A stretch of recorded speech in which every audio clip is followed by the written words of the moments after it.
Hello, hello, everybody. How's it going? Another and maybe the final Chrono Trigger episode in our epic playthrough where we've played through the entire game once. We're now playing through the entire game twice and getting every single ending. If you missed anything, you can catch up on these VODs on YouTube and on Twitch for as long as they last, but they really don't last that long. And that's the way to view them. Don't miss my epic deconstruction of Lavos solo with Chrono. But let me go ahead and greet Chatski's Cinco Play with Arithmetician today. And Marius Thorpe, though, is arguably first.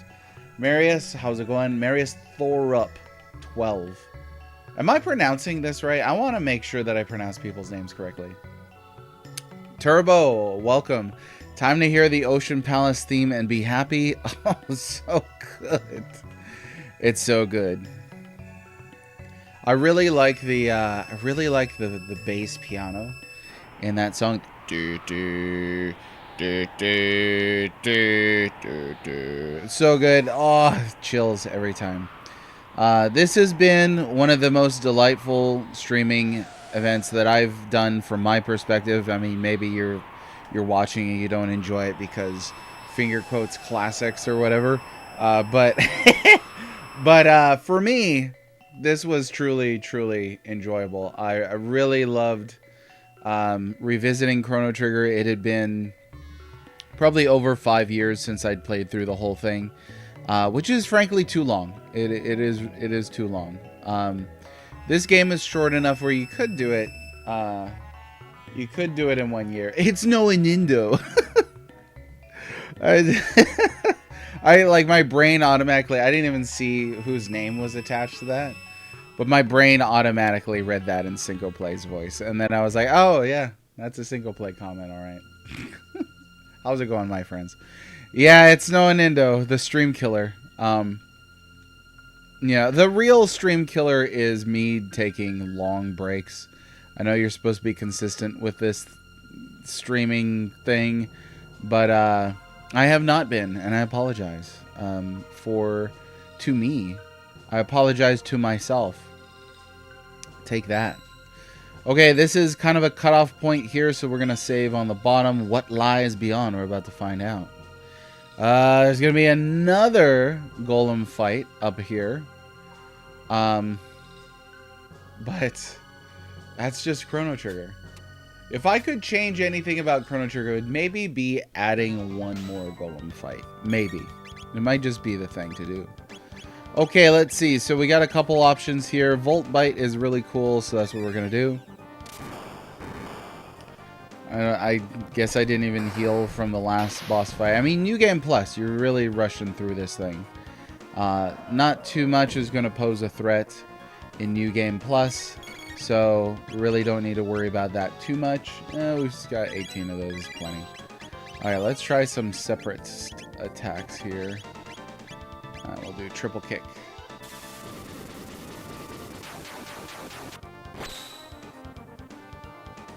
And it's the Dalton fight. It's not friggin' golems or anything.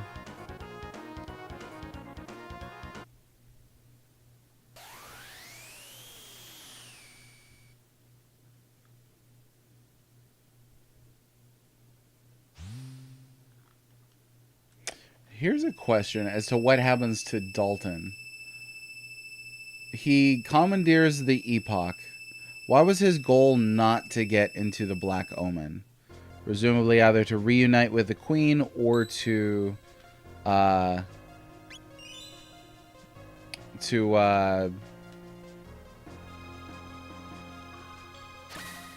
know, gain immortality by getting up in there. We could just chalk it up to he's just really not that bright.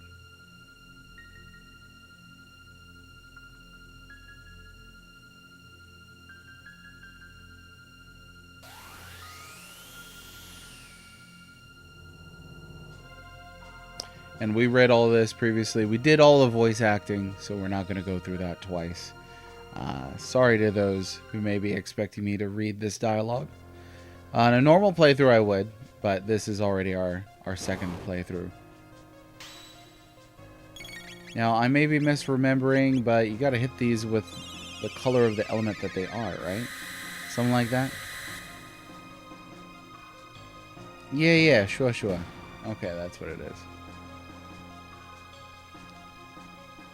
I don't know if we're gonna be able to beat Super Lavos at the bottom of the Ocean Palace here.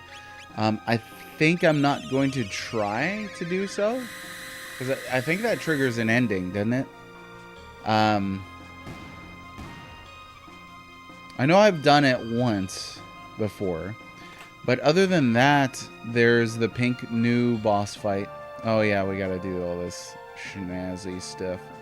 There's the pink new boss fight, and that's cool, but we're definitely not getting up to level 99 or anything over here. That's pretty steep, and it does take a while. I wonder how many playthroughs it would take to naturally hit level 99. Because I've grounded. I've ground. I think it would be grinded. Up to level 99 before in this. But that was just fighting a particular enemy over and over again. Let's see. There needs to be a button. A button of some kind. No! Darn it! So if let's try running. Because I really like almost never run from battles in this game. Huh. Alright, okay. So now let's swap in Rubu, because this guy, and I think we'll take Luca with us as well, but right now Robo is our literal elemental machine. He's got access to 3 of the 4 elements. He does not have a water attack, but I forget which one's which. Oh, that's the other one.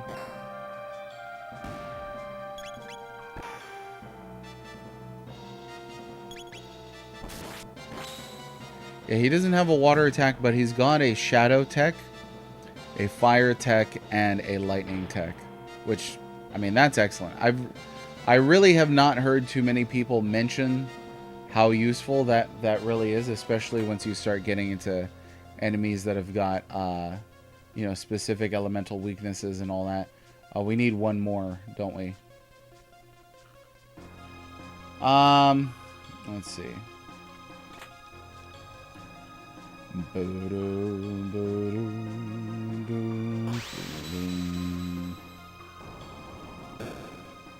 Alright, that's going to be something rather. Can't exactly recall where all the buttons are. Robo is almost the Avatar. Are we talking from Ultima here? Cap Supreme, welcome. Oh, on Twitch today too, no less. Welcome. 99 is much easier on the DS version. Oh, what did they add on the DS version that makes it easier to get up there? I imagine that it is, for sure, but I actually don't know. Okay, you know what? We're gonna yeah, we'll area bomb and then we'll just take out the blue one. Let me introduce a talking point to today's chat. So I just saw this like 10 minutes before I hopped on, something like that. There was somebody who said on X, on social media, there is no 2D or no 2D game can be harder than Elden Ring. And I just responded with like, I mean, that's the fastest way. That is literally the fastest way to out your age, by saying something like that. That there is no 2D game harder than Chrono Trigger, or than Elden Ring, beg your pardon. Twitch usually chugs and arrows out. Okay, trying the luck. Trying that look. I like it. Yeah, it sounds like somebody who has made a real huge blanket statement without doing any of the research. Right, like instantly your brain goes, I can absolutely think of 2D games that are harder than Elden Ring. Now, who in here has played through all of Elden Ring? Because I know y'all have played through 2D, games no problem. Who in here has played through? Oh, you played through it twice. Well done. I was just thinking about doing a second playthrough recently. I loved it. I thought it was great. Imagine Elden Ring with 30 character passwords. That was funny. Got a couple hundred hours. Nice. Yeah, great game. So the brain immediately goes for thinking of games that are harder than Elden Ring that are 2D, right? Here's another way to understand that statement. No 2D game can be harder than Elden Ring. Let's put it in this perspective, okay? Elden Ring is an action RPG. You can skew the game's difficulty by grinding because it's an RPG. That is, in an RPG, your ability to grind for character progression is the intrinsic difficulty slider. They may add another difficulty slider on top of that, but that is the intrinsic difficulty slider. The inherent one, the innate one, whatever term you want to use there. A lot of 2D games, not all of them obviously, but a lot of 2D games have no such thing at all. So it really comes down to you learning the timing and the precision and the patience through practice. And that's it. Elden Ring, you can skew Elden Ring, you can skew all that, skew the numbers in your favor. You cannot do that in, like, say, Kaizo Mario. I mean, I think some Mega Man games are hard. I don't think they're all harder than Elden Ring. I've never been able to beat Mega Man 10 and 11. Or is it 11 and 12? No, I beat Mega Man 10. Which ones am I thinking of? There were like the two 8-bit ones that they made later. Mega Man 11, I think, is the one that they made for Switch not too long ago, a couple of years ago, something like that.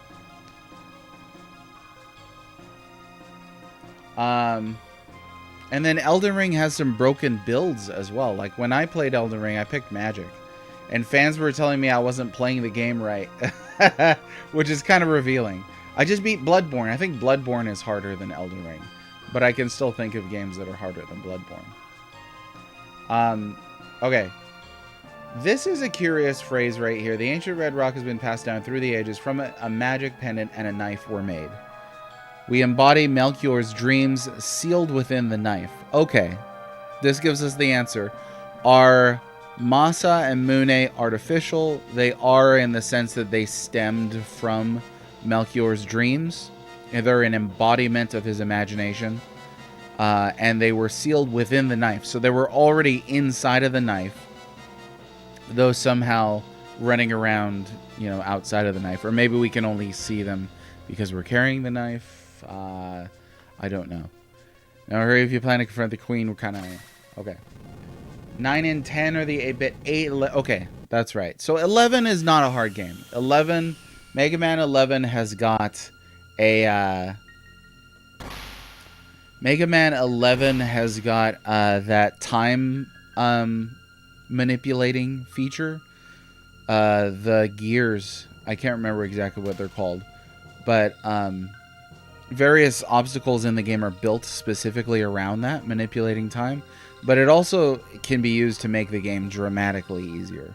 But Mega Man 9 and 10, the late 8-bit ones that they made, if it's those numbers, those are on the rough side.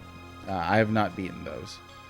I think I've beaten every other classic Rockman game in the mainline series, except for those two. I just can't. Pass. Alright, you gotta actually punch it. Yeah, because I'm wondering if they reside in the knife. Did he say they reside in the Dreamstone? They were in the physical Dreamstone? Dreamstone itself is really peculiar as a mystical item too. It's this game's mystical crystal, essentially, right? But it is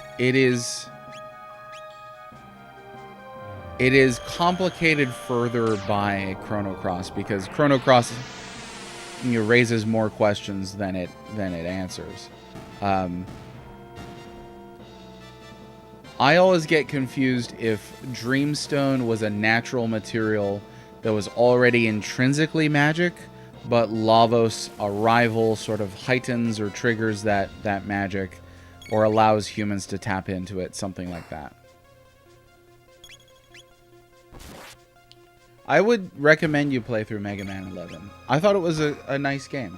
It definitely wasn't like, oh, this will put Mega Man back on the map. It's still classic Mega Man. You know, there's a reason why that never really was Capcom's super duper bestseller, but it's definitely worth playing. It said the pendant and a ruby knife. Okay. You don't hear Doreen until, so yeah, so maybe you can only be kind of aware of them. Oh, hang on. Okay, for a second there, I was wondering, how could we see Masa and Mune in Zeal Palace if we didn't have the knife on us at that point? But we had the Masamune on us at that point. So I guess that would have been enough if indeed you could only see them if you possessed the material.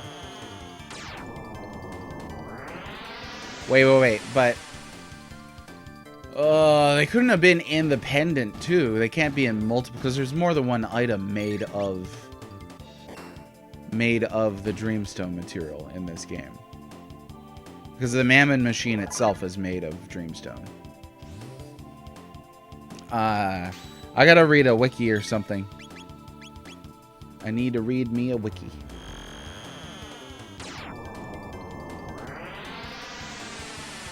Let's see. We mentioned Mega Man, Kaizo Mario. Ninja Gaiden is one that I would say is harder than Elden Ring. I've never beaten a Ninja Gaiden, and I probably never will. All those old games, again, time, practice, all that. But yeah, woof. Those could definitely be tricky. Anything on the Super Nintendo that's 2D that I would consider harder than... I mean, like, Wizardry 5 was definitely harder than Elden Ring, but that's like a 3D game. It is and it isn't. It is. No, it is. It is. Oh, Lion King. That's a great shout. Yeah. Yeah, that would probably be the place to go to check that out. Okay, Luca, start pulling your weight around here. Sure, because Flare looks awesome. Lion King SNES is the perfect mention. That game, I would love to watch. See, this is the thing. Like, I wish you could test people when they make crazy claims. Like, I wish we could take this guy who said no 2D game is harder than Elden Ring, who is saying that has likely beaten Elden Ring. Have him sit down, in front of a live audience and play Lion King SNES. See how far you can get. You're not going to get past the just can't wait to be king level, because nobody can. I'm convinced there's no end to that level. That that level was such a frustration when I was a kid, and still to this day I've never been past that level. And I'm not sure it even gets easier after that.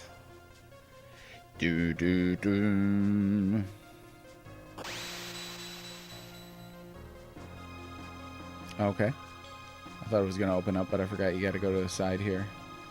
You know what? We are going to have Marley come in because we don't need the extra fire. We need extra water. Take out these scouts.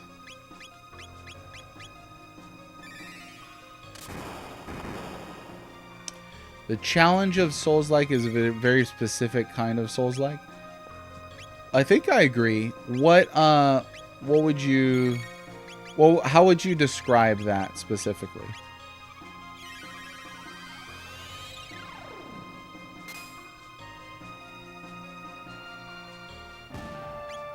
Is only up or getting over it harder than Elden Ring? I don't know what that means.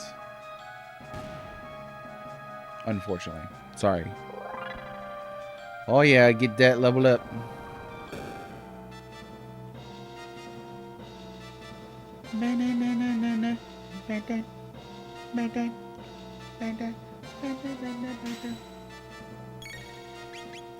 Like there's probably some overlap, right? So like I said, I just finished Bloodborne.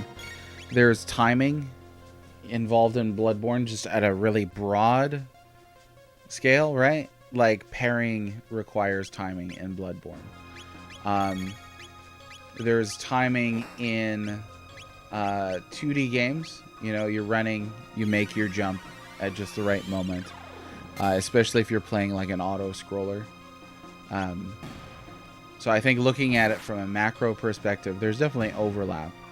But I want to know what you would say is like the specific, like a certain skill, I guess, that you would need to develop. It seems like, I could agree with you on this. It seems like the FromSoft RPGs require some strategic understanding of character building. And that's going to be absent in a lot of 2D platformers. It's just not there. Now, there's platformer RPGs for sure, but generally speaking, it's not there. So that developing that kind of skill towards developing a character properly to get a good build, I think that's a different kind of skill, right? Evening! How's it going, James? Oh, you made it this far. We are talking about difficulty. Yeah, somebody once told me that no 2D game is harder than Elden Ring. What do you think about that? Can you hit the button when the game wants it? Yeah, timing, precision, you know, understanding the mechanics of the game. But I think, yeah, if we're going to take this perspective, I think you could say that the skill of character progression, character building, and understanding a game's statistics for a character is much more intrinsic to the FromSoft games than it is to, you know, Mega Man. Even though he gets different equipment, you know, Kaizo Mario, stuff like that. Like in a Mario game too, it's like we're not giving you anything other than a couple of items, and your ability to jump, and that's it. It's real bare bones, but all the difficulties is designed around that. Ghosts and Goblins is a great mention. Super Ghouls and Ghosts, G&G, definitely. Let's see. Who's about to die? Well, we'll stay on top of some healing here. Every once in a while, I'll play NES. Ghouls and Ghosts, Ghosts and Goblins. I can't keep track of NES, G&G, and whew, that's some tough stuff. Now this boss fight actually gave me a game over the first time through. Was not prepared for it. Definitely should have had some ruby vests on. That would have been great. If I had stolen the rainbow helms from the beasts the first time through at the foot of Mount Woe, that would have been great as well. I could have alternated between fire and lightning damage.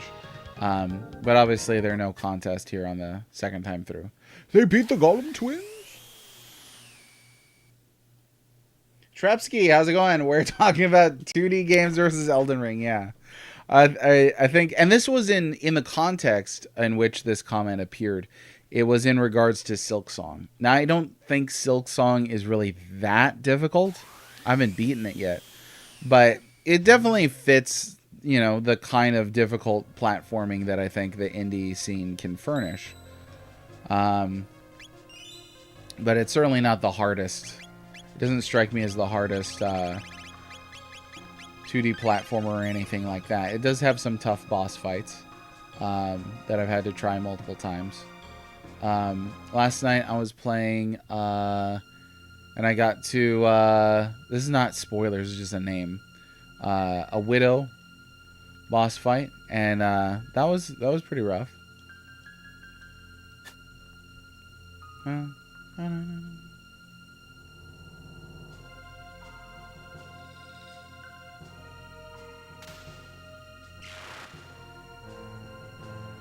And Trapski, welcome. Interested to hear your thoughts on the topic, so feel free to chime on in. This is a great conversation.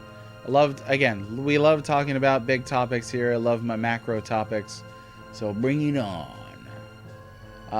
Elden Ring was a game that I did find tricky. Yeah, Elden Ring has really obvious walls. So, Margit is really the first wall for the player, and the game is saying if you can't learn how to play this game enough to beat Margit, you're not going to be able to play the rest of the game. And it's not a wall as in like you must be this tall to enter. It's just like if you can't beat this, you're definitely not going to beat the rest of this. So, I know I got stuck there for a little bit, finally overcame it. But you learn the timing, you learn when to dodge, you learn your iframes, you learn your stuff like that. And people got to be patient with themselves. People got to give themselves time to learn those things. That's why I don't think we should nerf everything. What I'm trying to say is difficulty is subjective to me. I agree. I think you can design things to be difficult, but what each person finds hard is difficult, for sure. Because I think difficulty is experiential. You can design towards difficulty objectively, but difficulty in the player is an experience. So like Elden Ring was my first modern FromSoft. I'd played Armored Core before that, but so Margit was a bit of a challenge for me. But somebody coming off of, say they just binged all the Dark Souls and Bloodborne and then played Elden Ring, they would probably have a much easier time. Let's see. Yeah, gotta agree, Turbo. That's a great explanation. Once you get your first Soulsborne under the belt. I did think that Bloodborne was harder than Elden Ring, and that's for a couple reasons. Elden Ring, you could choose a ranged class from the start. That's much easier to play the game with, in my view. I think that's fairly objective. You don't really have to deal with the melee stuff. You can fight from a distance. People have called it easy mode to play as the mage in Elden Ring. Bloodborne, though, does not have that. Bloodborne forces you into its melee. I did find Bloodborne much tougher than Elden Ring. Let's see. Gets too difficult in exactly 2 spots. Melania, so I did not beat her. I didn't even encounter her. Ulcerated tree spirits, I don't remember. I don't remember her. Or the ulcerated tree spirits. Are those like the monsters that you would fight at the foot of like the smaller glowing trees? Can't recall. Yeah, exactly. Exactly. That openness, the ability to grind, those are all things that help you scale the difficulty in different ways that you want. Bloodborne is really like a hallway, especially early on. What would you say is the hardest? Elden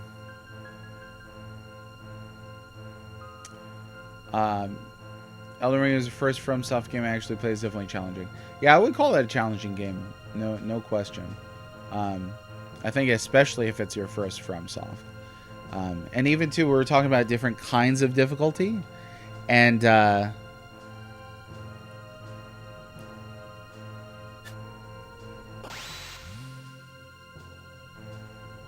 the difficulty of Elden Ring, and not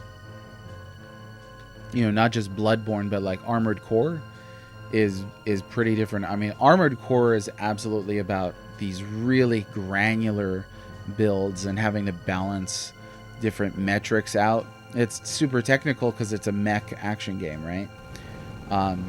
You cannot grind in Armored Core either. Generally speaking, I haven't played all of them, but played quite a few of them. And so that's going to prevent you from scaling in your direction as well. Pojo-sama, how's it going? Oh, Sekiro. I forgot about Sekiro. So, yeah. I tried. I'm not a player that likes to do parrying systems. Okay. So this is Super Lavos here. We could see if we could beat it. But I don't know if it gives you an ending if you do. I'm just going to try rather than look it up. We're going to try. I think if you beat it, you get the Dream Team ending, right? Hey, I think we lost some.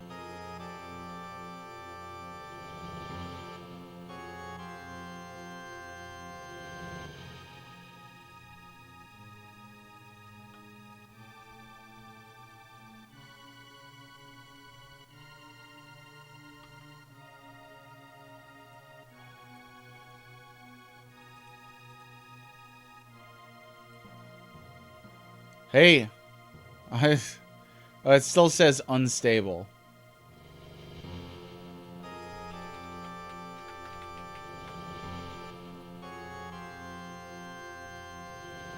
Hey, what the heck?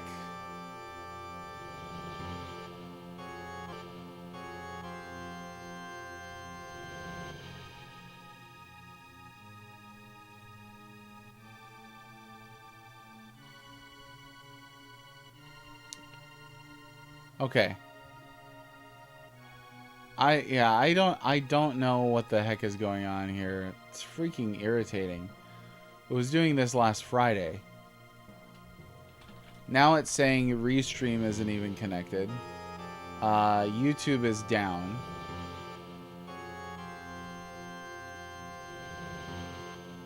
There we go. Hang on. Hang on. Ugh. Technology. Alright.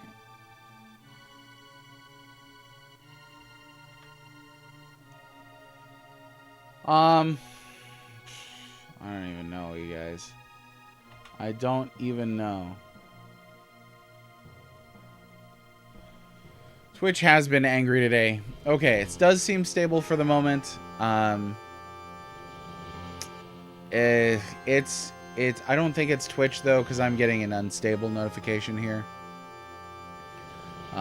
Super vexing. I am sorely vexed. Let me see. Just get rid of all this. Okay. Let's see. Single Play said I've been playing Souls-like since Demon's Souls and even Kingsfield before I can't do Sekiro. The expectations of the player go beyond anything I'm interested in learning. Yeah, it's like full on like parry stuff. I tried it and I was like, I want to like this a lot. But yeah, I couldn't do it. I think it's on my end. I'm definitely getting notifications. I beg your pardon on that, folks. Wish it wasn't the case. Irritating as heck. So here's what's going to happen though. I'm going to try and beat Super Lavos and see if it can be done. I don't remember beating it before. If it does push us to an ending, we'll just restart and lose to it instead.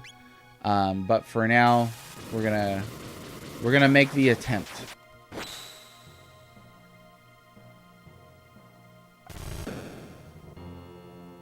Yep. Ooh, big damage, big old damage. Okay, let's see. For certain types of players, I'm sure it absolutely is that. It's just the expectation of perfect play that Souls series is accused of having is full force in Sekiro, without any of the player-friendly features that Souls games add to help you. This is Super Lavos, Cap. I believe so. I believe so. In time, Sarge. In time, just see Lavos wrecked again. So, and by the way, I apologize if I miss any of your comments. There are some connection issues that I'm having. So, if any of your comments are missed, I always try to respond to you if I can and provide you with a thoughtful reply. If I miss something, I beg your pardon. Technology. Being technology. Woo!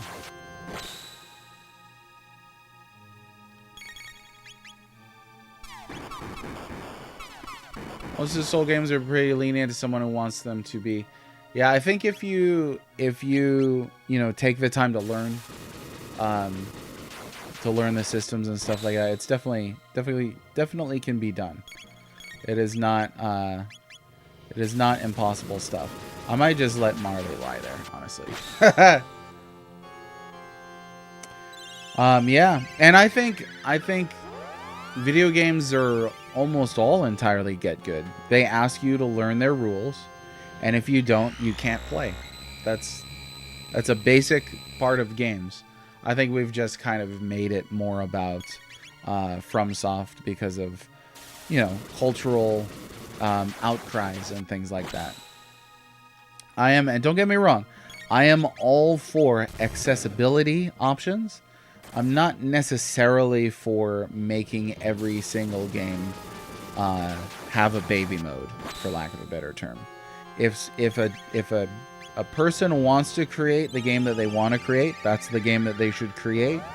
And if the market decides they don't want that, then the market decides they don't want that, and that's really it.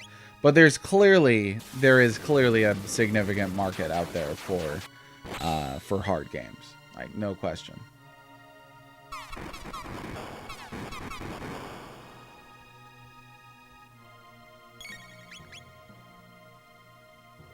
Get some really powerful weapons builds. Yeah, it's all about weapons and builds for sure. But yeah, I'm not great at pairing. Yeah, it's up to the developer intent for sure. Something happened. I'm experiencing technical stuff today, so I beg your pardon. Somebody did something. Sicko play cheering 300 bits. Nice. So I'm in full level design mode for work right now, building areas and placing foliage and collision. Your stream is keeping me sane. Oh, thank you very much. Well, thanks for the support. I'm very glad to be of aid to you in that. That warms my heart. Thanks very much. See, like, for those, who may not understand it, Single Play and I, we've actually got a bit of a bromance going. I don't want to oversell it or anything. We're friends. And, if you just popped in here, you may not realize that. Because sometimes we can be fairly mean to each other. But it's all in good fun. But thank you for the support.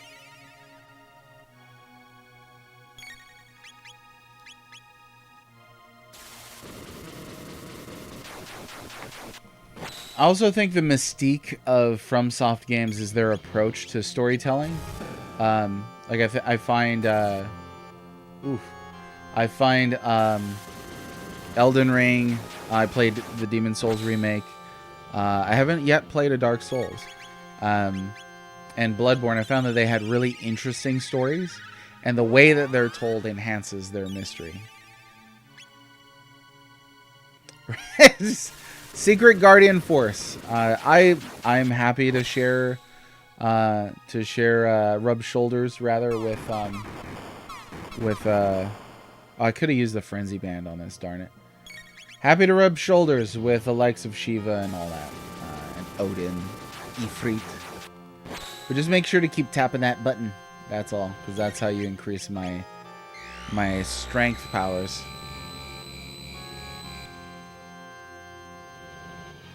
Right, so story there I'm using in terms of like all of the narrative and world building, because plot wise, if we just say basic plot, they're not strong at all. But some strong tsundere energy. Yeah, plot wise, there's not a ton that goes on, right? You're just kind of moving through that universe. And you may like reach the final boss and like I don't even know why I'm killing this. Like I reached the final boss at the end of Elden Ring and I was like, I don't know why I'm killing this character. I don't. Hey, we did it. That's Super Lavos, ladies and gentlemen.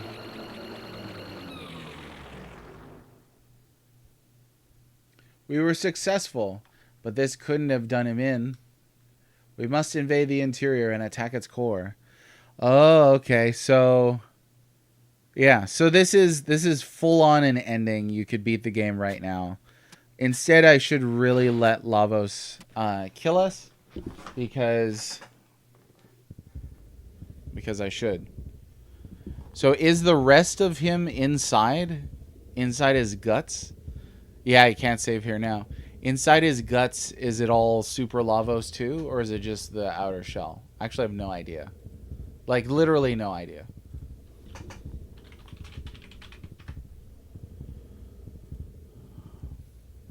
Ravosu. Let's see. Los Batos.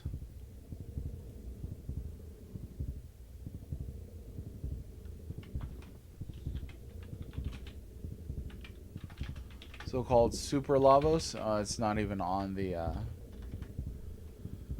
Okay.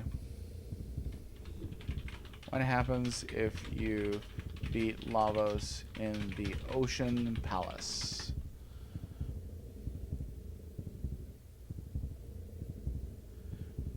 Oh, now see, beating Super Lavos without New Game Plus, that would be a challenge. I don't think I've ever done that. If you beat Lavos in the Ocean Palace, you get the developer's ending. Okay, so we already have seen that. I'm not too worried about that then. Shweti, how's it going? I feel like it's not bromance if you can't tag each other a bit. Oh, you got to, right? You got to. Welcome to the stream, Shweti. So let me catch up here. Normal P2 and P3 lavas? Okay, so the insides are not like super duper or anything. Let's see. It's atmosphere. They have a real talent for setting the mood, for sure. And that atmosphere is absolutely tied to all that world building that they've done. Like in Bloodborne, you start off, you're like, it's some like Victorian horror, and then you find out there's a lot of like stuff under that, you know. Mr. Tempa, how's it going?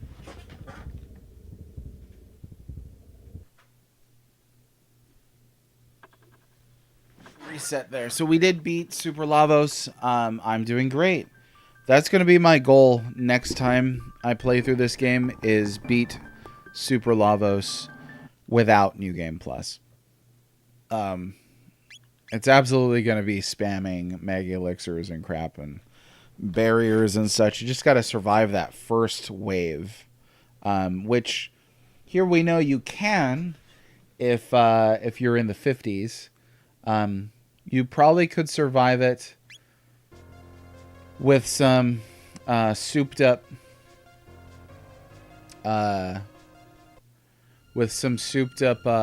magic defense, you know,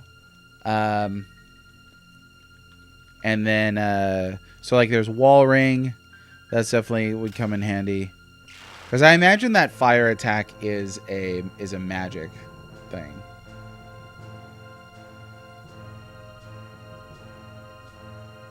Yeah, like I want to say we were in our like level 40 when we hit this on the first playthrough. Anybody super curious can obviously go back and check.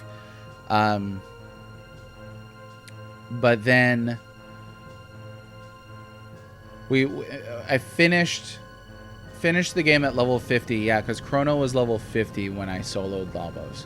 So then we were probably around like level 40, 41, 42 here. So it's really 8 or so more levels. Because they can, these characters here can all tank that first hit. Well, Akira is at low health right here, but we're going to lose anyway, so that hit right there. Marley still did take a significant amount of damage from that, even with the wall ring on, so that might be a physical.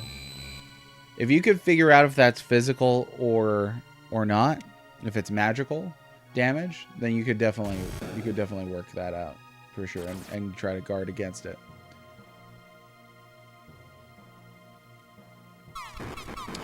Yeah, and you know what, Cap? I will say that FromSoft multiple times has found my secret fear.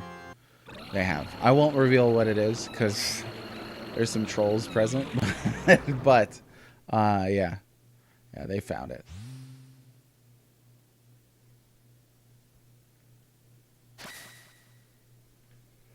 Maggie trying to do his thing. Good luck. I mean, you're not gonna get it out of me, but yeah, there's quite a lot in there. There's quite a lot across the entirety of FromSoft's history. There's bound to be something.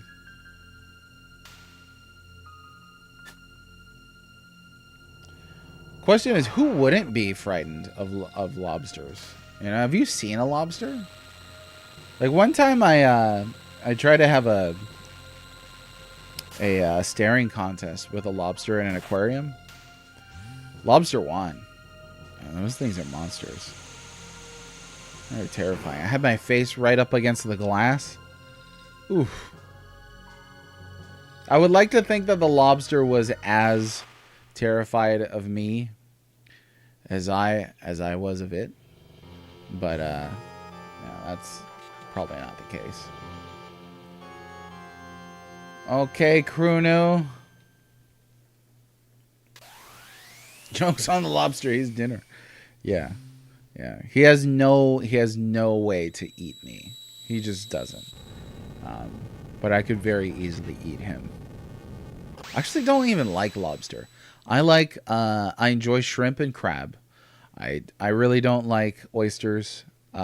Tried one and was like, nope. I will take a huge pass on the snot from a rock. Clams are all right. I like clam chowder. Lobster though, no, can't do it. And one of the reasons why is because lobsters are just. I mean, crabs get enormous, but like a lobster, there's something about a lobster that looks like if you gave a shrimp steroids or something like it's clearly a monster. Absolutely. I mean, and even FromSoft knew that, so that's justification. You have a fear of eyes on your brain? Okay, yeah, after playing Bloodborne, Shwetty says you have a fear of eyes on your brain. Yeah, after playing Bloodborne, I think I do now.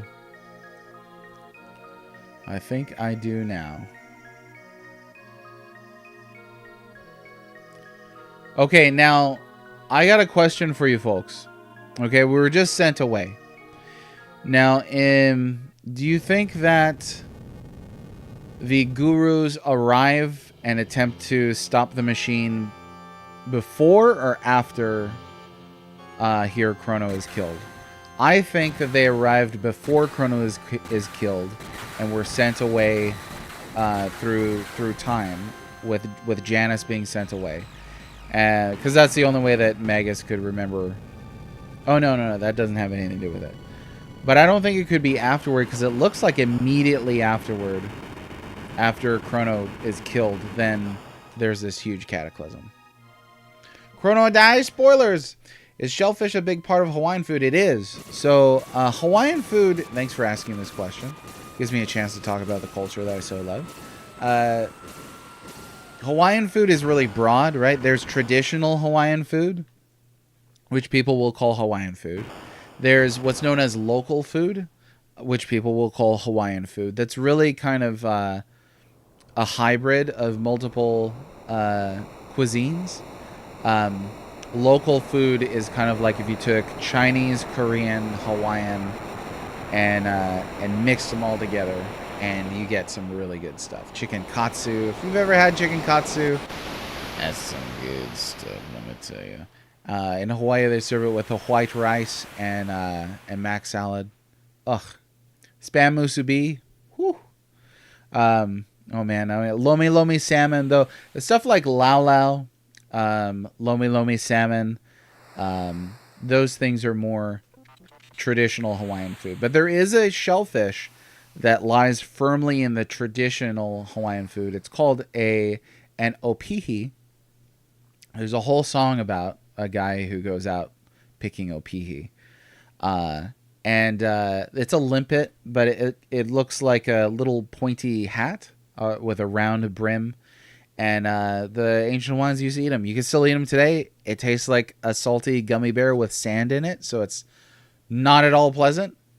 A lot of people on the mainland don't like Spam. I don't blame them. A lot of them, their first experience with Spam was like right out of the can, which I think is disgusting.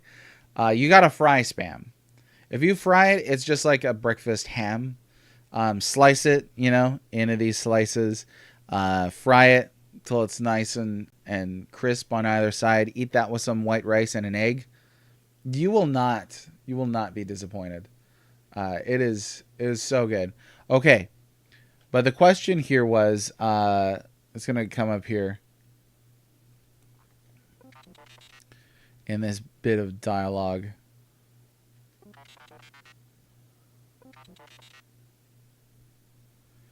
Okay. When the disaster struck, an eerie black portal materialized. Melchior tried to save Janus, but he was also dragged in. Okay, so the question is, when were the gurus sucked into their black portals? Melchior was sucked into a black portal trying to save Janus. Now, we know from Magus' memories that he shows us here in a little bit that there were multiple black portals, one for each of the gurus and then one for Janus. They all get sucked into time, but in different eras, right? But did that event occur before or after Chrono's death? I think it had to have occurred before. I don't think that there's any way it could have occurred afterwards. This fed into a conversation that we had a while ago about Melchior remembering. Let's see. When the disaster struck, an eerie black portal materialized. Melchior tried to save Janus, but he was also dragged in. Yeah, a couple things. The Elder wasn't there, one, so he's like a second-hand witness, right? He got his information secondhand, since he wasn't there. The disaster could refer to just in general this whole event that causes the fall of the Kingdom of Zeal, turning on the Mammon Machine and stuff like that. Tough thing is we don't know how long the Mammon Machine was running before the cataclysm occurred. But certainly after the Mammon Machine is hit with the Masamune, that seems to be the trigger that triggers anything. Janus was also the name of the villain in GoldenEye. I think that's right. I haven't seen it for a while. So Janus and Melchior are not in the Earthbound Village right now. I believe that Magus is on the Cape right now, north of us. And then Scala is... Well, last we saw her, she was in the...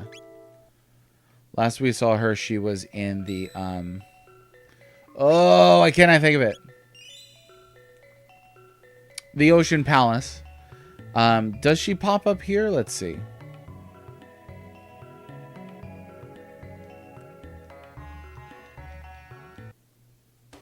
Oh, yeah, we got to do this whole sequence. Earthbound is a different game. Every time it's mentioned, honestly, every time. I feel the same way. I do. Let's minimize this here. This is not going to play ball, so I'll just go with that.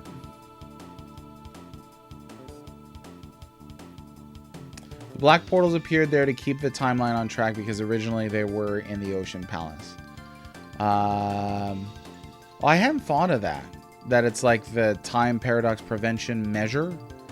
Is that to go back? Are you saying that the black portals appeared because of the entity? I always assumed that they were sort of the resulting feedback of Lavos and the Mammon Machine interacting and causing a rift in time. Multiple rifts in time, rather. There are people that like a Nindo Way of the Ninja more than Chrono Trigger, honestly. and they'll try and say wild things about it, but yeah. They exist. They do exist. Okay, last time we played Sick and Robo pretended to be sick, which I think is hilarious. I think we'll try it again this time. And oh right, we can't swap anybody in and out. We'll try it again this time and see if Ayla pretends to be sick.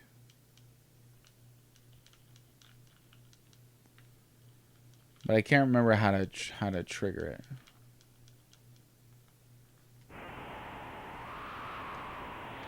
And then no, exactly. Yeah, no hate. Whatever you like is whatever you like. As long as you don't get in my face about it, that's probably the best stance. Is just don't be a favorites extremist, because there are some of those. But yeah, if you want to talk which is better, I could probably make a pretty decent argument for Chrono Trigger. But as far as which one likes more, that's all. Plenty of things. Okay, X sick. Oh, Luca's doing it now. Okay, so far I have seen Robo, Ayla, and Luca play sick on this.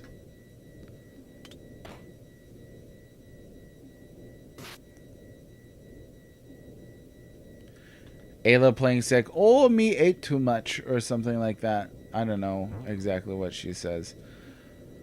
Okay, let's go get everybody's stuff. Oh, people. People.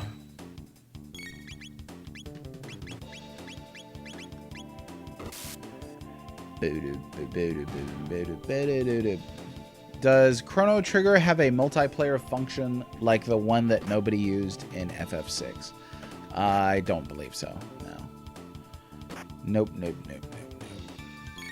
I'd be neat if it did. Somebody could make a mod for that. You know?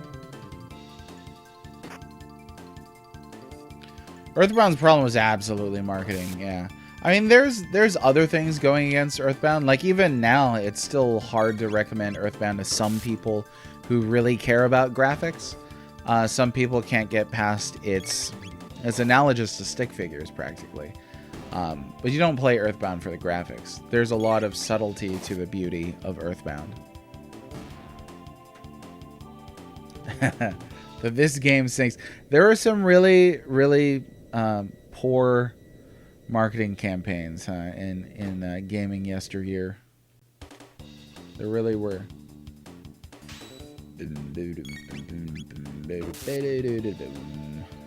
Oh yes, that's right. We're gonna put. Oh, I don't have it now though. I gotta get my items back. We gotta get Berserk on her because that's rad. That's what it is. Well, I'm glad that the internet started playing along okay. Sure. Let's see. Try this again. It still wants to do that. I don't know why. I don't know why it doesn't want to get rid of the bands today, but we'll just have to play along with it.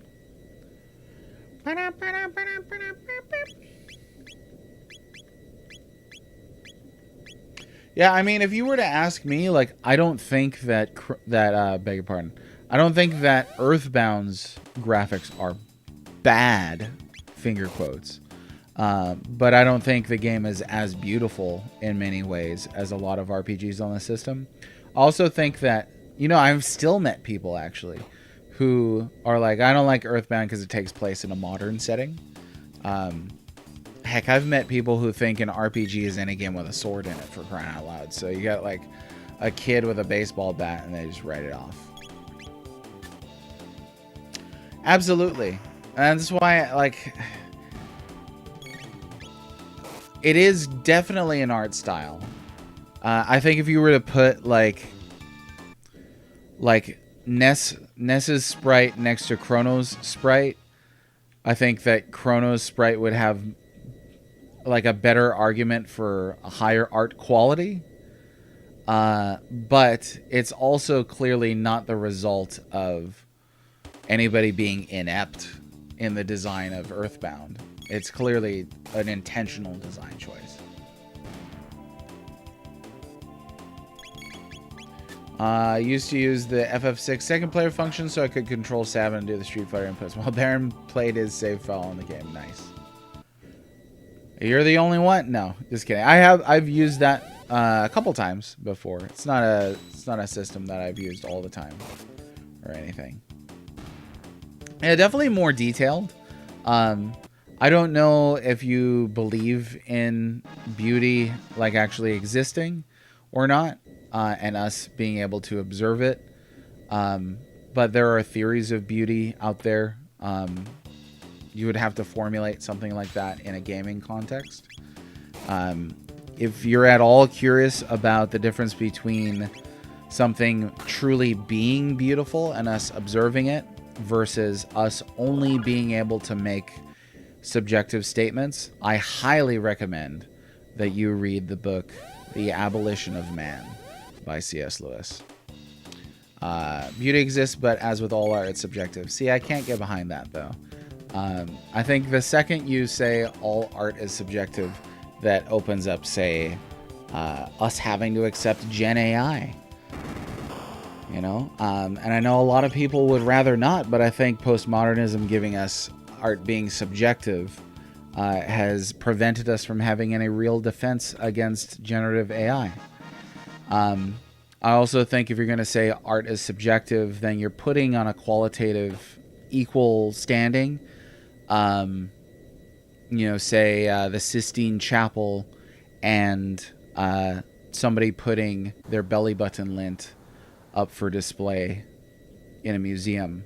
And those are clearly, I think anybody would say those are right. But now you have to say why Gen AI is an art. And I think that's tough as well.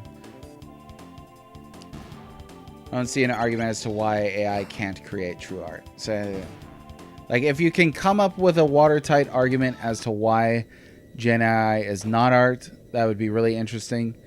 I think a lot of people, I can't say most because I don't have stats in front of me. I think a lot of people would consider AI art to be art.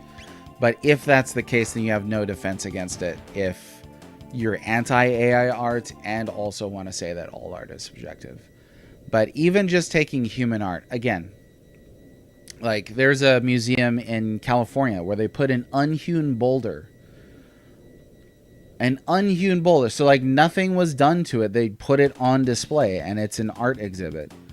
And like I might be able to agree in there being a kind of natural art, certainly natural beauty. But if art has anything to do with creativity, certainly human creativity, then how is that qualitatively equal with a great work of art, quote unquote, that, you know, took somebody decades of practice and blood, sweat, and tears to craft? And that's really too another reason why I would say, you know, that I'm against the all art is subjective statement. I think that it potentially at its most extreme point does a disservice to artists who have worked really, really hard, right? So if somebody does a lazy cash cow corporate cash grab and somebody has spent 40 years refining their craft, I don't know that those are the same things, you know? Okay, let me catch up here. I think Earthbound was aiming for a modern setting Dragon Quest for the overworld. Yeah, there's certainly a lot of Dragon Quest-ishness in it, right? Let's see. But I brought up Earthbound's visuals from like, I love Earthbound, don't get me wrong. Like, that would be in my top 5 for the system. But I bring up Earthbound's visuals to say that it has turned people off and made it difficult to recommend the game to people who do care about graphics, right? Let's see. Catch up here for me. I think art requires some level of emotion. I would agree. I think it requires some level of emotion and creativity. But then obviously there's human plagiarism. There's certainly dispassionate human art. So are we sort of making a definition that would also, you know, while throwing out Gen AI, also throws out whole swaths of human art? It's a really tricky conversation. I'm not trying to be, you know, just argumentative for the sake of being argumentative here. I just fully to acknowledge it is a tricky conversation. But yeah, the boulder is not a sculpture, right? Like the boulder and Michelangelo's David are not the same thing at all. Let's see. I don't think a computer is capable of it, even if you got a human engineering prompt. So let me ask a question too about Gen AI. because it's easy to look at Gen AI and human art side by side if they're exclusively sort of Gen AI, like the AI does all the artwork and the human does all the artwork, and we take those two works and put them side by side.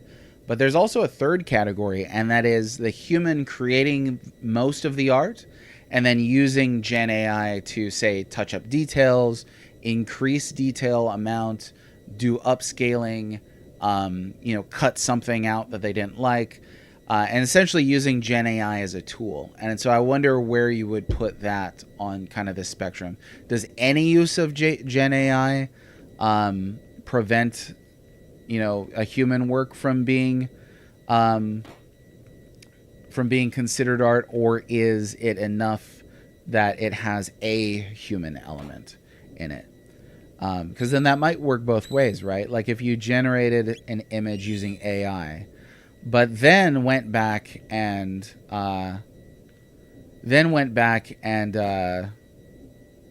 played around with some of those things manually as a human being, does that sort of retroactively make it a thing? There's a lot of questions, and again, this is not a gotcha. Like, I'm not trying to set up a trap for anybody. It is a question that ultimately fascinates me, and I think that's really cool. It's cool to talk about those things. Here we go. Oh yeah, the Kato. I forgot we named it that. Plagiarism can create wonderful art if the thing it's plagiarizing is wonderful. Sure, plagiarism is also unethical and illegal and stuff like that. You can get sued for that, and somebody should be sued if they're plagiarizing.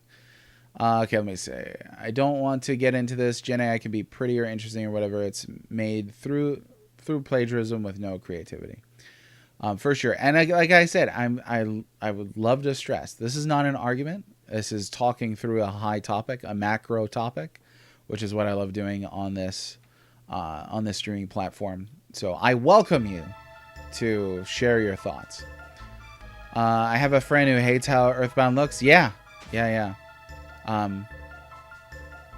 Peanuts is ugly compared to Calvin and Hobbes. But both of them are pretty decent comics. Let's see. I think an artist using a tool is different than just straight up generating a picture. Right, okay, so you would say then if the whole thing is AI generated, then it doesn't count as art, right? Is there any flexibility on percentage? So like if... I actually have no idea where to go right now. If 99% of it was generated by AI and the 1% was the human, or if it was 90 or 75, I'm just unsure where to kind of cut that off, right? If a human can create legitimate digital art with a Photoshop brush, then using Gen AI as a tool to create your art has to be considered human-made art. Digital tools are still tools. Let's see. I was just making sure I'm not missing anything. I think an artist using a tool is different than just straight up generating a picture. It's important to speak kindly of AI. They're listening. Yeah, there's a question here from Trapsky. If you train the model on your own artwork only, is that still plagiarism, right? So you can do that. As an artist, I have Stable Diffusion locally installed, and I want to ensure I understand how it works. Because if this is going to be something that sort of takes over everything, I want to ensure that I'm prepared for that. And I have no idea where I'm going. I think it's got to be further up here, right?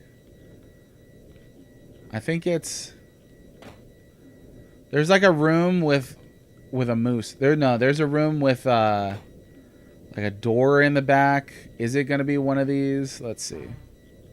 Why did I forget everything about what's in here? Like, I was just here not that long ago. Let me through. Nope, that was the initial one. Okay, so it's gonna be up here. It's just gotta.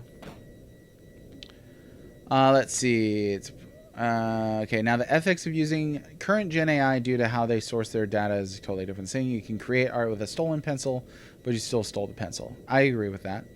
Although seeing some of it is dictated by training data. Oh, for sure. Absolutely. So like, what was their name? Antioch? No. Axiom.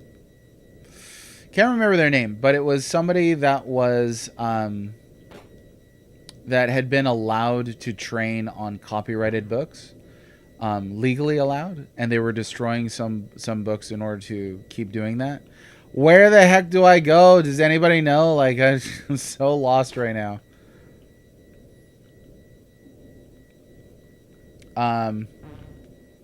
Like I would say, yeah, if you're training on copyrighted material, that seems pretty unethical. You could train on your own material. Here we go. This has got to be it, right? Yeah. Yeah. We did it. Smash all these things.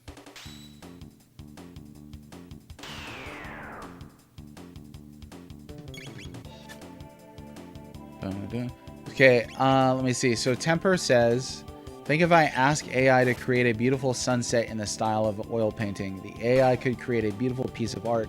The important part is to not take credit for said art yourself. So the question is then, how is that, asking the AI to create a beautiful sunset in the style of an oil painting, and it's going to draw from training data from extant oil paintings? How is that different from, say, you taking, say a Monet of a beautiful sunset and copying it by hand, and essentially just, just copying the whole thing, especially identically.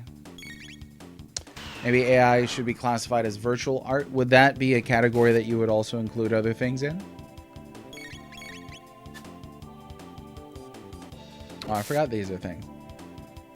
Both are copies, yeah. One is definitely reliant upon the human ability and human skill, which I think is intrinsic to what art is. I haven't really revealed my thoughts on this yet. But I guess you could Xerox, right? Right, like Single Play says right here. If you copy a Monet, you didn't create art, you duplicated art. Xerox doesn't create art. So then I guess then we're talking identically, right? So I guess to what degree is there some reinterpretation of the source material to where it ceases becoming art or starts becoming art? Right, because AI will take, say, 1,000 images of Monet and then use that to come up with what's essentially a new image, but is absolutely influenced by copies of Monet's, right? Because you're not creating exactly the same Monet painting, and like a human does this naturally. I think human artists naturally are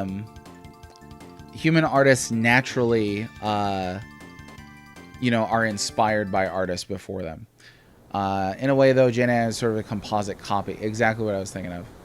I do not think that Gen AI should be labeled. It should essentially be Gen AI, right? Like that's what it is. I think as long as we keep that delineation, we can be fairly safe and protect human artists. So, I'm sorry, Cap. Says that's enough AI in my CT.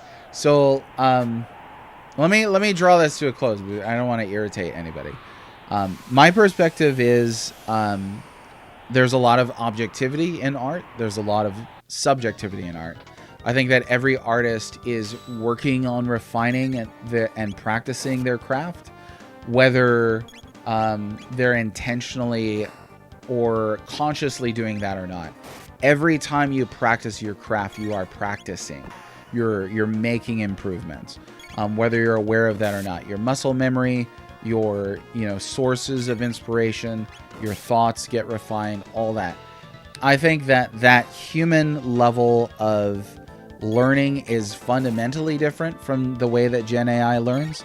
I also think that there are human qualities in art that you cannot have in Gen AI by definition. Gen AI cannot suffer. It cannot suffer. It can emulate the products of suffering, but a human artist can suffer and then create a work of art. Now, if we just take that one thing, that's a huge difference right there. It's a massive difference. Let's see. Let's see. Yeah, and then too, if we want to say, can art exist outside of human creativity? Animals can create art, right? There was an elephant, you know, painting a painting. Now, whether that elephant feels the same things or uses the same parts of its brain when painting that we do, I don't know if anybody really knows. It could just be copying the behavior that it saw, but it still produces a painting, right? Had her skills lowballed when she did commissions. That is a shame. Yeah, I think that championing quality and objectivity in art really allows us to appreciate artists refining their skills. So it's a shame that Gen AI has this huge capacity to additionally devalue people, devalue art. And Mr. Temper, I've heard this too.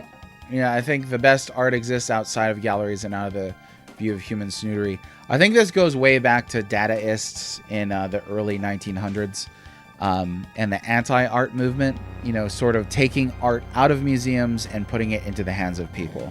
That's wonderful. I don't think there's any reason to say why art in museums can't be beautiful any more than there's any reason to say why art outside of museums can't be beautiful. But we should judge individual pieces of art, not whether they're hung up in a museum or not, but based on their levels of quality in the context in which they exist with the medium that they use. Folks will see real value in human created art. Absolutely. And I think if we're going to see value in human created art, we need definitions of human created art. We need to value things in human created art. For me, thinking about it over the past couple weeks, it's the suffering angle. You know, we all know the glamorized sort of romantic vision of a suffering artist, and I think that absolutely comes across if we're talking about AI. The suits, right? Yeah, commercial art certainly has its own problems. Yeah, exactly. Now, I also think that museums are valuable too. Museums are places that can, you know, express the quality of a piece for a lot of people to see. So, for example, one problem with art is distribution. You know, you may have a guy on the street paint a beautiful mural, but how does he distribute it? You know, you may have somebody write an incredible document. How does he distribute it? Or he or she distribute it? How does that person distribute it? So yeah, I'm not one that takes a kind of anti-museum stance. I think museums are wonderful. I think art houses are wonderful. I think street murals are wonderful. I don't think all art is created equal, though.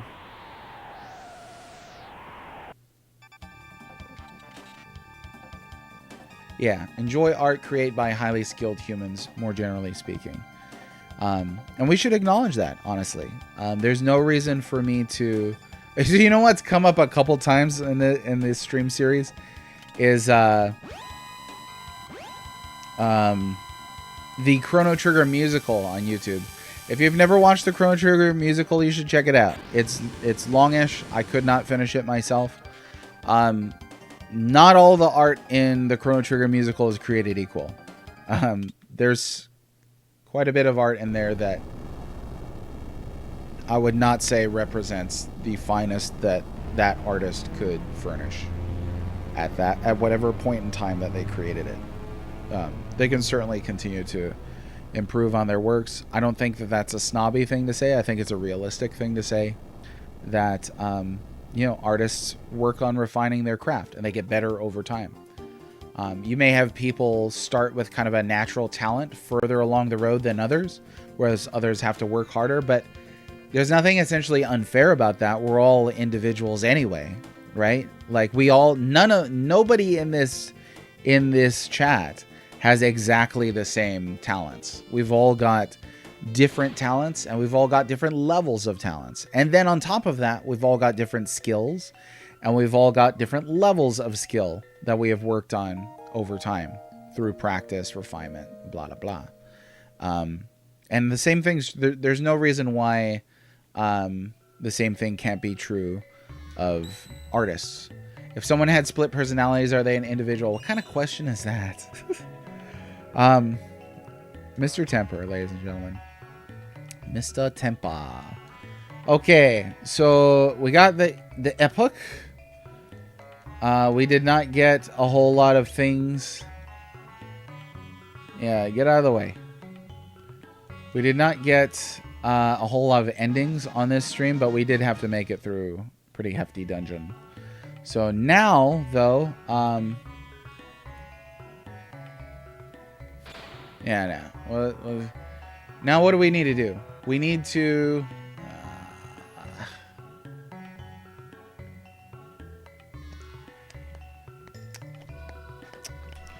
that's part of my issue, is that there's so much Gen AI is samey. I have to agree with that.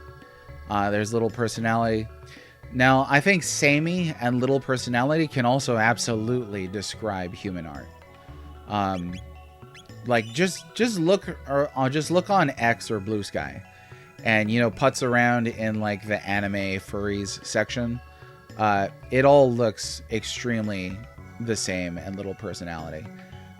Yeah, not all art. Right. So I'm just saying, I'm against Gen AI, but I'm not saying that we can just exclude it because it's samey and has little personality, because there's a lot of sameness. Have you ever been on like DeviantArt? Like there are people whose like, highest thought of art is just watching shonen, and they'll just kind of repeat that. So I got in a chat with an artist who said we shouldn't criticize artists because what if they don't want to improve? I don't know about that. I really don't know. There's some haunting claims. Okay, so we are going to need to beat Magus here and then go and fight Lavos, but then come back. So this is going to be our ending where we get Magus, or where we get Glenn back his true form. That's what we're going to do. Here we go. Ever created this shape? This is not a locker room, Mr. Temper. This is not a dude's night. You can keep it in your pants, man. This is a PG chat. No, just kidding. That would be your favorite artist, would be God, then, essentially. Given Toriyama's style, I mean, we have Chrono Trigger in front of us to prove that samey is okay. Oh, no, absolutely. And I wouldn't call Chrono Trigger samey at all. I would say that that's one artist who has a distinct style. But if you're going to have 10,000 artists all emulating Toriyama, that's what I would call samey and little personality, because they're not creating their own style, right? I do think that kind of art will be praised, sort of generic looking mobile. Yeah, I mean, the technology will, for better or worse, keep developing whether we like it or not. Like, the Pandora's box has already been opened. There's no way around that. There we go. This scene right here. This scene right here has to take place before... Oh, I know how we could tell. Oh, it didn't show it. If the Masamune was in the top of the Mammon Machine, which it did not look like it is. But I'm pretty sure this scene takes place immediately before... Yeah, Chrono's death. Immediately before, like, we arrive on the scene. Pretty sure. Now, the only thing that I'm unsure about is the Prophet was present here.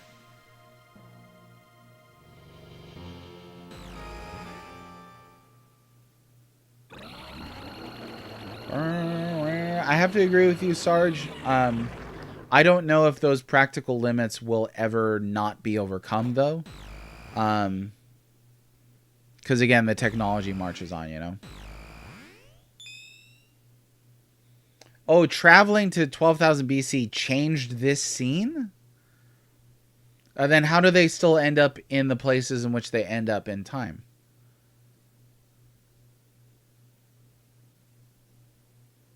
what I guess what was changed would be my question. Because in both instances, the outcome is the same, right? Janus, Melchior, Balthazar, and Gaspar all arrive in their 4 different time periods. And Ocean Palace and the Kingdom of Zeal experience the Cataclysm.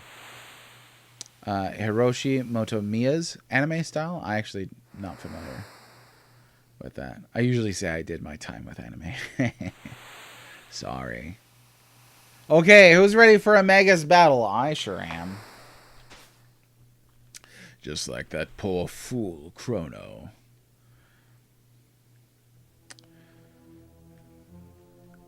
You'll think it'll level off? I mean, that would be cool to see, I think. I don't think exponentially pig, she calls him. Dang. I don't think exponentially improving technology beyond our control is super good. You wish to fight me? Here we go. Very well then. But you shall not defeat me easily. Take that, Shadow Blaze. If Chrono Trigger had been made today. Ha! Shadow Swipe! And he's like, take this, Uzi Punch. Because they gotta say their names. They gotta say their names. Oh, we don't really have a good healer here. Okay, let me see. Let me see right here. That's how the Elder knows about the portal. When the disaster strikes, the portal appears. Oh, the portal appears in Earthbound Village, where both Janus and Melchior are after Mount Woe. Is there another example of something like that taking place in Chrono Trigger where events are dramatically changed, but a character has different memories? I'd assumed that under the guise of the Prophet, Magus had kind of spread a few cryptic hints about what happened before he wandered towards this cliff here. Godwin's secret move, Dragon King Slice. I've never played Grandia, so I can't tell you. I always think of Xenoblade when we're talking about this sort of thing. Xenoblade, Octopath. There's a couple of JRPGs where they like to do this. Fire burn! It's so unnecessary. It's like, come on. Just don't. Flare, baby. Chrono Warriors, we need trigger power now.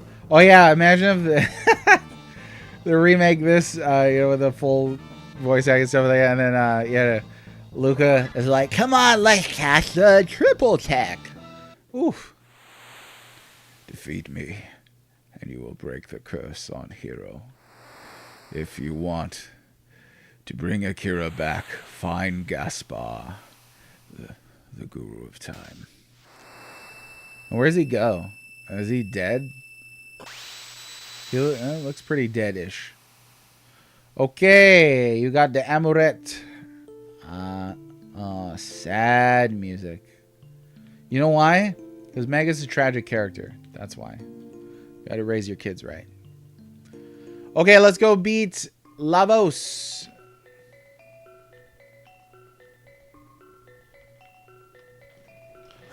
Nibelung Valesti.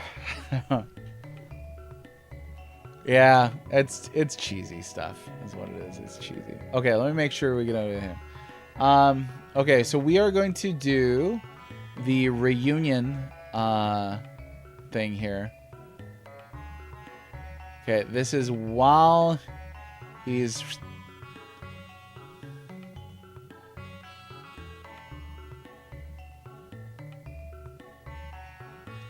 Okay. And this should give us our glimpse of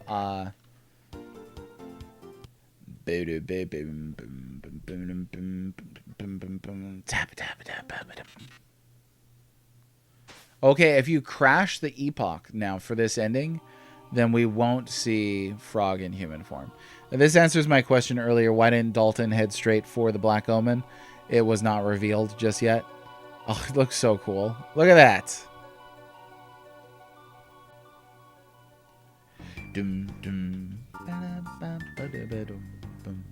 But this is where we are going to get... now we're going to get our ending here. This will let us see Glenn in his human form. Would you've never seen it? It looks great. What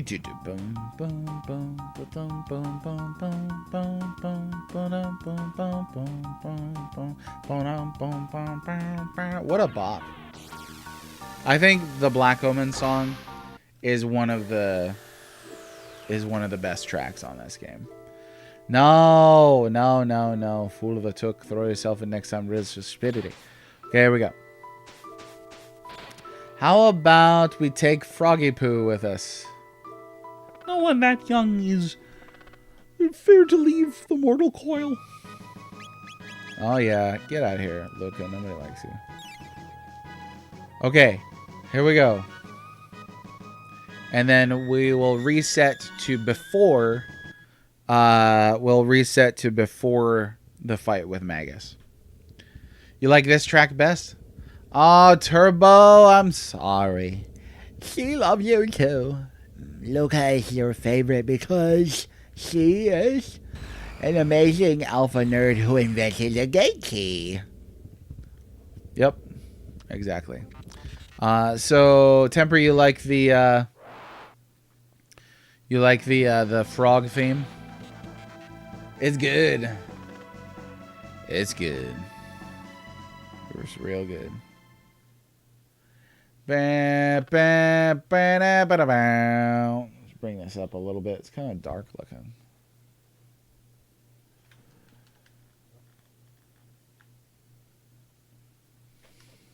Yeah, I'm all about Robo. I wish Robo had a little more character dev in this. I just like robots a lot. I really do.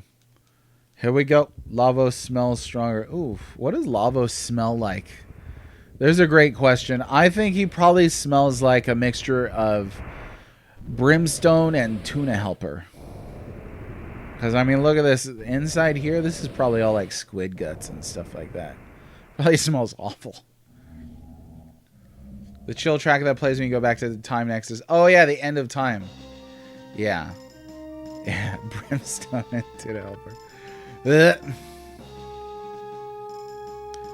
Yeah, the end of time theme is great. The end of time theme is great.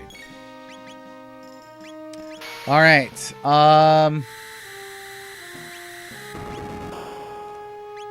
This is weird doing this fight without Chrono now, actually. Actually. It's weird, actually. Yes, more. More World Revolution. Just that slightly. So hard to get it spot on. So hard. What a shocking revelation.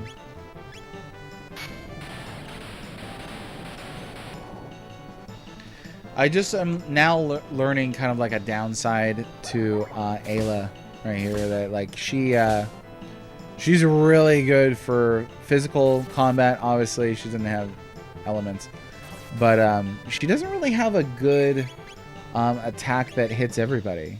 Just like basic, right? Like there's Tailspin is if things are nearby. Dino Tail is going to be like low HP equals greater damage. So there's not a whole lot. There's not a whole lot there that's all that great. This is probably the least impressive final attack though. As much as I really do like Frog, I think Frog Squash is a cool attack. But it sucks that it's his final attack. We were just talking about this the other day.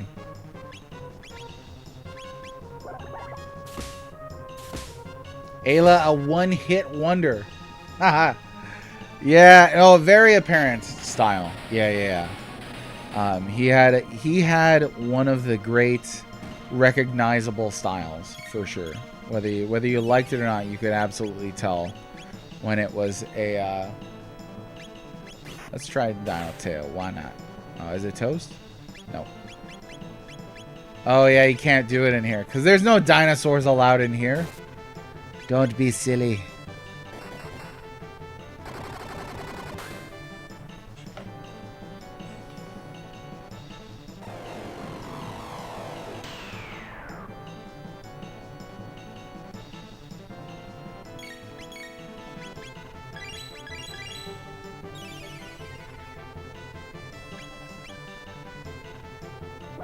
What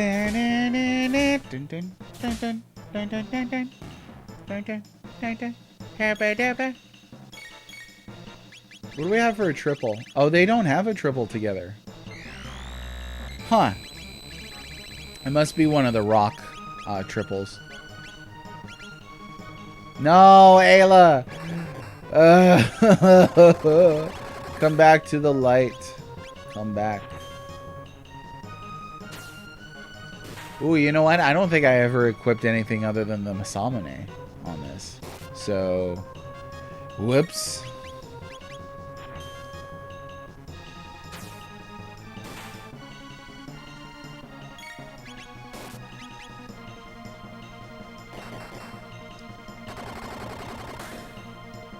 Alright, Ayla, shake it off. Shake it off. Shake it off. Here we go. She shook it off. That's all anybody could ask for. Booyah! Prepare for triple kick. It's so great.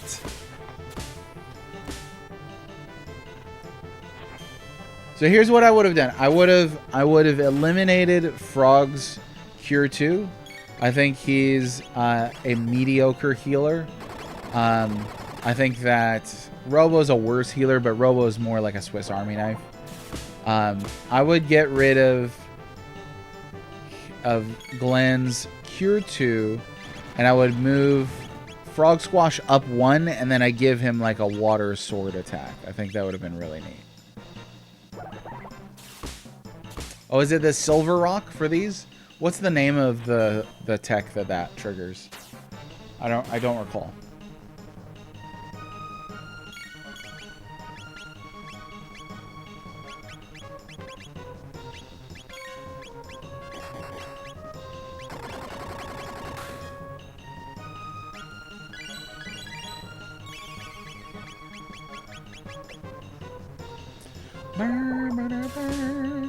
Spin Strike. Oh, that's got to be the DS name then. I don't know what it is on the Super Nintendo. I might have tried it because I remember picking up the Silver Rock. Ooh, oh no! Everything's on fire.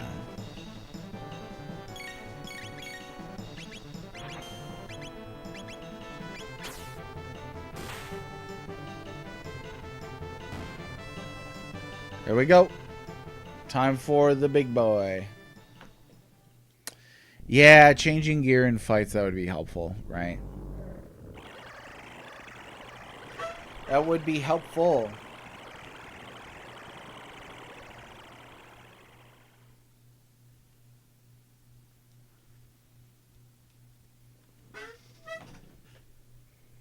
Bring it.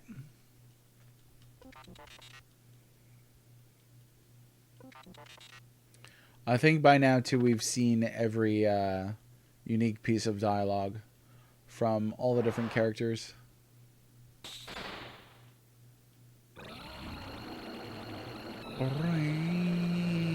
Only Ayla remembers a world without Lavos.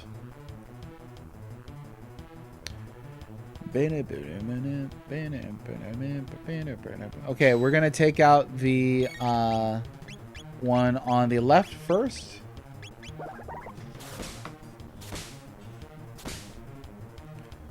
That's been the fastest method, because then you immediately get to drop the defense here. Oh, come on. Drop your defense, sir. Oh, he had to get that out. He had to get that out of his system.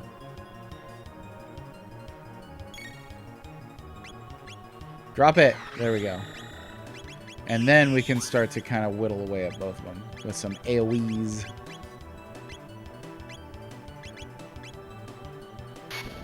Mr. Thou, how's it going? Craft dinner and hot dogs. It's a childhood staple of Canadian cuisine. Okay. Your Pepperidge Farm remembers a world without Lavos. How old is Pepperidge Farm? 65 million years. It's a long time. Mr. Thou, how are you? How are you doing today? We were just talking about what Lavos smells like. Because Ayla had remarked when we entered the shell that Lavos smelled stronger inside. So Yeah, led to questions of what he smells like. I don't know. Really don't know. Couldn't say. Maybe like oysters and friggin'... You know when you like burn like a hot pocket in the microwave? And then like the cheese gets all burned? Oh, you know what was horrible? I had some tots, man. I had some tater tots the other day. I put them in the oven and forgot to set a timer. So 30 minutes later, and the house smelled disgusting. It was so bad.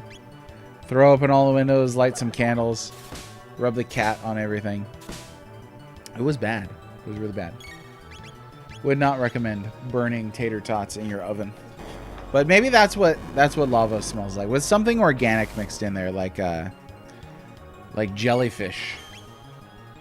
Got stung by jellyfish recently, and let me tell you, that is not a pleasant experience to be stung by jellyfish. When I was a kid, I was stung by a Portuguese man-o-war. There's no of in there. Man-o-war, and that hurts like heck. Not as bad as Lavos is hurting right now, though. He is just getting thrashed again and again and again.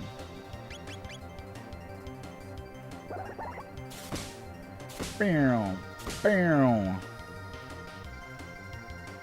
Oh, there he goes. Okay, now we can focus on some AoEs, take down the middle one. Ayla does not really have a decent AoE, so we're not gonna worry about that, but we can... She can just keep picking on the one on the right. Best part. I love listening to this track like when I'm driving and it hits that part and it's cranked up to the max volume.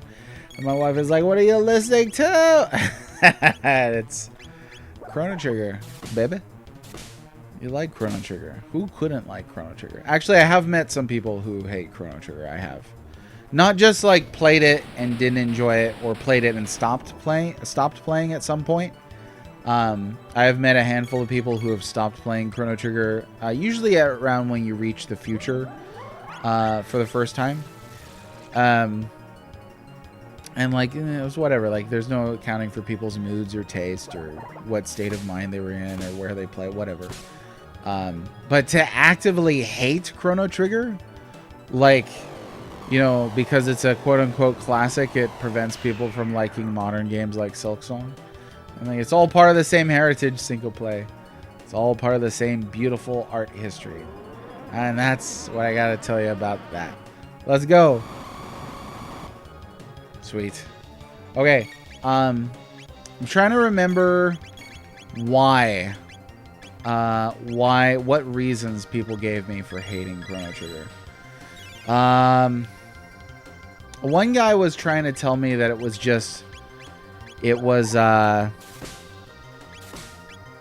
overrated.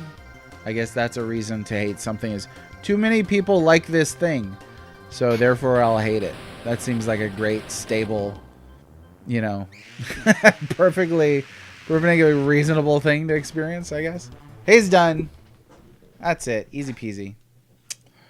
You could agree that Chrono Trigger is overrated. You could be wrong, is basically what you're saying. I think Chrono Trigger is rated fairly. You ever see, like, nobody ever says that. People are always like, you know, XYZ is overrated, ABC is underrated. Nobody's ever like, you know, Elemental P is is fairly rated. You shut your fool mouth. Oh, you didn't even have to wink emoji him. You could have just told him you shut your fool mouth. I'm no stranger to being wrong. Dang. You're wrong again. No, just kidding. Okay, here we go. Let's see what happens. Oh, it's a playable ending. Cool, cool, cool.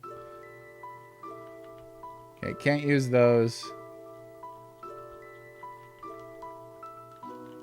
Hey, he's still a frog.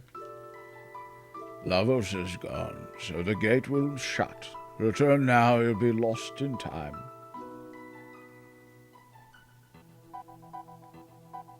Hey, what the heck, man? Let's go back in time and save Akira. 'Tis necessary that I return and protect Queen Lean. I remember this. They kind of like are like, bye.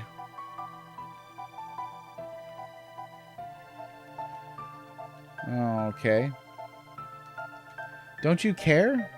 Kino, wait for me. Come on. This really is the last we will see of each other. No, my bubbies. Okay, now what?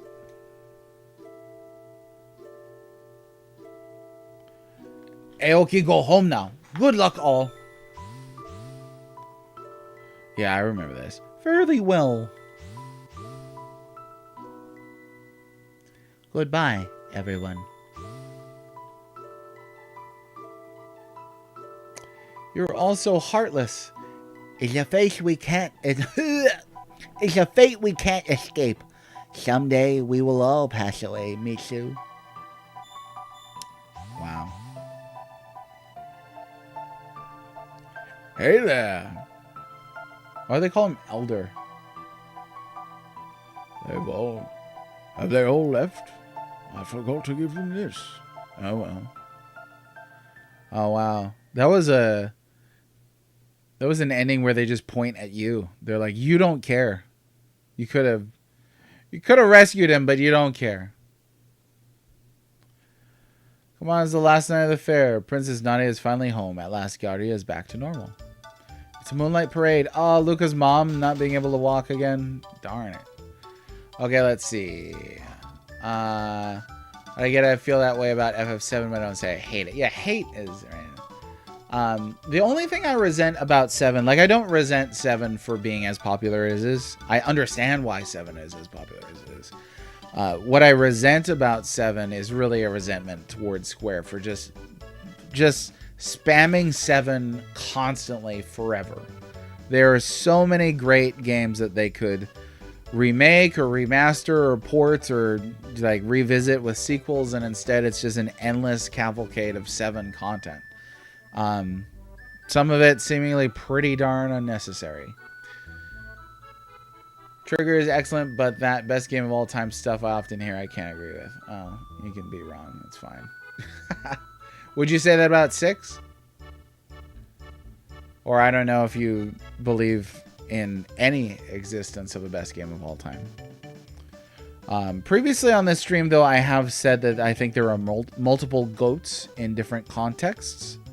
Multiple goats. Melchior's like, what happened to that one Chrono guy? I mean, I don't recognize you. I thought Lavos made the gates, but I guess I was wrong. What do you mean?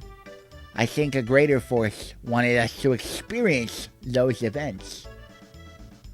Time travel, how exhausting. We should dismantle a Kato. Its job is finished. I wonder how everyone is doing. Oh, there he is. Dang. He looks great. That's a great sprite right there. There he is.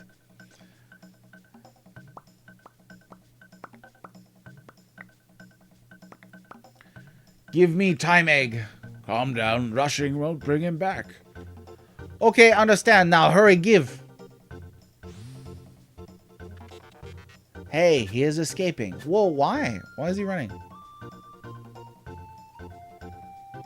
What's going on, everyone? That time egg of his can bring him back. Bring who back? You mean Akira? Yes. Oh, and they don't even say his name there or anything like that. By the way, who are you? Oh, it's obvious who he is. He just took off. Could that have been Hiro? He's handsome. Let's catch up with him. Go after them, but the gates... So there are 2 endings where Marley and Luca are, you know, liking the guys. Hurry, don't turn your brain off yet. Oh, I forgot we have a time machine. Hey, Hero, why didn't you tell us you were a dish? A dish? Wow. Oh, princess, the king asks for your presence.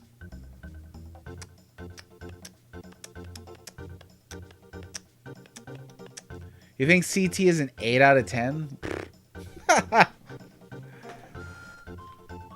Props to the art team for making a super detailed, unique spread that so few people would see. Yeah, you can only see it in I think these 2 endings, in which there's multiple variations. That's pretty wild. I have a gift for you to commemorate this day, Princess Nadia.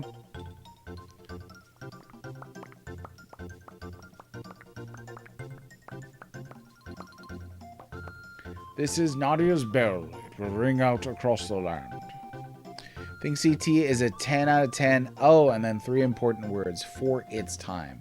So do we scale down scores based on, time going by? In 100 years or 1,000 years, do they all reach 0, or how does your scaling mechanism work? Mitchell, where did you go?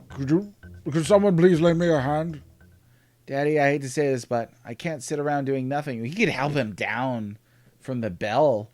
Poor guy. He's an old man. Oh, okay. It says stays a 10 out of 10. Good. For its time was potentially concerning. But, phew, made it just in time. Shall I fire this one off? No, Taban, actually, I could really use your help. Fiber works, yeah. Yeah, so I don't scale down scores over time, because they only exist in this context, right? This is a Super Nintendo game, so I have met some people who are like, Chrono Trigger is great, but like next to The Last of Us or Final Fantasy VII Remake, it's not that great. It's like, yeah, you're comparing a game from 30 years ago to current gen systems. That doesn't make sense to me at all. Brighten this up just a little bit here. There we go. It's maybe a little too high. Hard to see the details.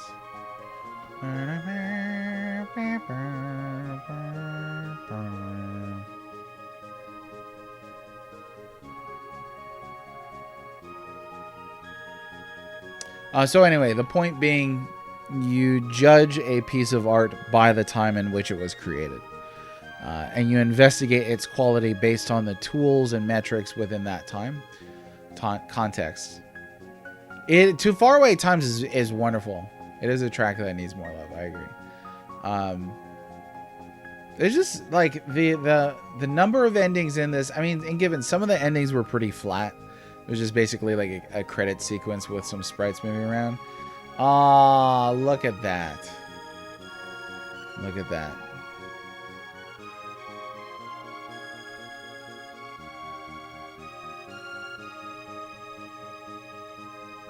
Oh, there he is. Transforming.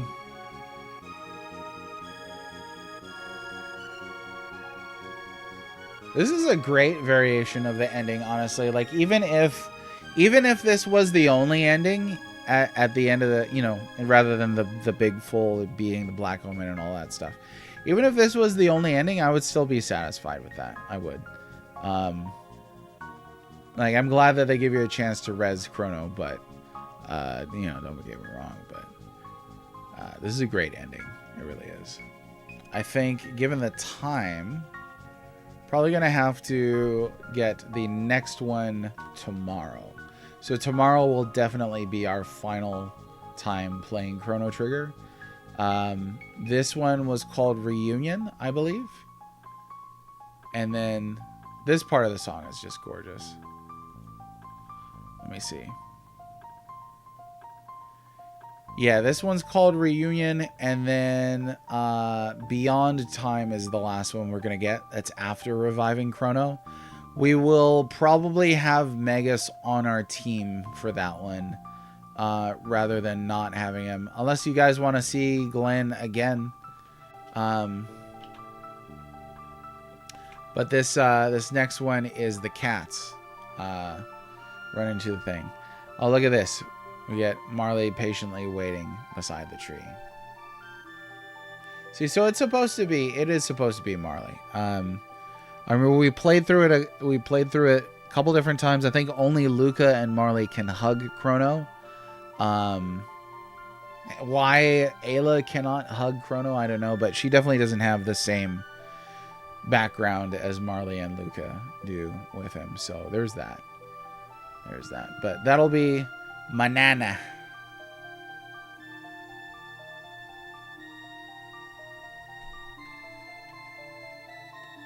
Oh, what is this? It's really faint to see. Let me see if I can adjust this so you can see it a little better. Nope. So it was like a blue light with Chrono's silhouette up in the sky, and she ran toward it. Yeah, no, that's pretty accurate. That was a good, satisfying ending for sure. It feels like there's quite a bit of closure while still giving you some hints. So it also has a wistful quality to it, which I think is lent by the track that plays there. Wistful may be a good way to define Chrono Trigger just in general. But think about it, which version you'd like to see for that final ending that we're going to get tomorrow. And again, that's going to be Beyond Time with or without Magus. I'm not sure which way I want to go. We really don't have to recruit Magus. We could beat him again and call it a day. But then that means what is tomorrow is Thursday. So then Friday we'll be starting a brand new RPG if everything goes according to plan. But thanks everybody for the stream today. I appreciate it. Thanks for the support. Hope you enjoyed the chats. I love talking about our macro topics again. It's always a good time. I will see you tomorrow. And have a good night. Bye-bye.